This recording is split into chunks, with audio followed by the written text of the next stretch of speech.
Hi అండి, ఎలా ఉన్నారు? మేమైతే చాలా చాలా బాగున్నాం. ఈరోజు పాతకాలపు కొబ్బరి అన్నం చేయబోతున్నారు మా అమ్మ. చెప్పమ్మా, ఫస్ట్ ఎన్ని గ్లాసులు బియ్యం తీసుకున్నావు? 4 గ్లాసులు బియ్యానికి 4 గ్లాసులు బియ్యం తీసుకొని కడిగి పక్కన పెట్టుకున్నారండి. 4 గ్లాసులు బియ్యం కడిగి అలా ఒక అరగంట నానబెట్టావా? అరగంట నానబెట్టి వడగట్టి వేస్తున్నాను. ఓకే. ఇది పాతకాలంలో ఇలాగే చేసేవాళ్ళండి. ఇప్పుడు అందరు తాలింపు వేస్తున్నారు కదా, అంతా కలిపెట్టేసేవాళ్ళు. ఆ ప్రాసెస్ చూపిస్తుంది అనమాట మీకు. కొబ్బరి పాలు తీసి పక్కన పెట్టుకున్నామండి. ఎన్ని పోస్తావమ్మా ఇప్పుడు? గ్లాసు బియ్యానికి గ్లాసున్నర పాలు. గ్లాసున్నర కొబ్బరి పాలు. ఓకే. నిండా పోయి ఒకటి కొంచెం ఒకటిన్నర, ఒక గ్లాస్కి అయిపోయింది. పోయి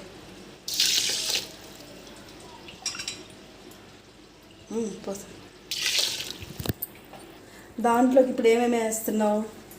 అల్లం ఎల్లుల్లిపాయ పేస్టు కలిపే, మొత్తం కలిపేయచ్చు కదా. కలిపి యాలకులు. ఓకే, నేను చూపించు. చెక్క లవంగాలు వేసే. కొంచెం నేను బిర్యానీ ఆకు యాడ్ చేయమన్నానులేండి, వాళ్ళైతే యాడ్ చేసేవాళ్ళు కదా. బిర్యానీ ఆకు ఒక 3, 2 చాలులే.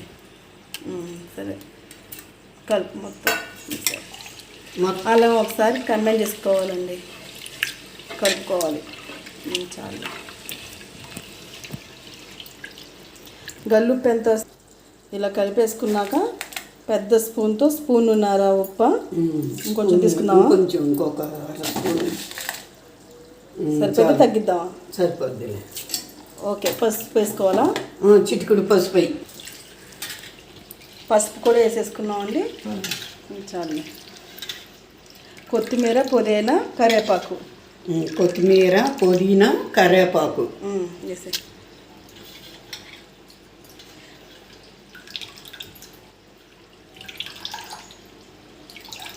ఇదివరకు సెలవులకు మేము మా అమ్మమ్మ వాళ్ళ ఇంటికి వచ్చేవాళ్ళం అండి. అప్పుడు మా అమ్మమ్మ తయారు చేసేది చాలా టేస్ట్ ఉండేది నిజంగా. అమ్మమ్మ తాలింపు అన్నం చేసేది కదమ్మా. తాలింపు అన్నం మా నాన్నకి చాలా ఇష్టం ఆ అన్నం అయితే. తాలింపు అన్నం బాగా చేసేది మా అమ్మగారు. ఓకే అండి. నెయ్యి ఇవనా? నెయ్యి కూడా ఇచ్చేయండి, స్పూన్తో వేయలేకపోతే. నెయ్యితో ఉండండి, నేస్తానా? ఆగులే ఒకసారి. ఎంత పోసుకోవాలి?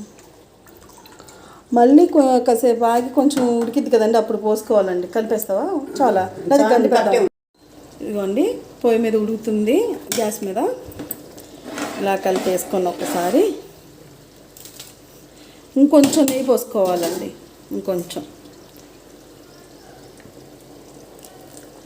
ఓకే, ఇందాక కొంచెం ఎక్కువే పోసాను, అందుకని మళ్ళీ ఒకసారి నెయ్యి వేసాం కదా, అందుకని ఒకసారి ఇలా కలుపుకోవాలి. చాలా టేస్టీగా ఉంటుందండి. మీరు కూడా ఒకసారి ట్రై చేసి చూడండి, మీరే కామెంట్ పెడతారు. అన్నం కొబ్బరి అన్నం రెడీ అయిపోయిందండి. బాగుంది కదా, కలర్ఫుల్గా. తిప్పట్లా అయిపోయిందిలే, కట్టేసాను. బాగా పర్ఫెక్ట్గా వచ్చింది. ఈరోజు మా ఇంట్లో కొబ్బరి అన్నం, చికెన్ కర్రీ.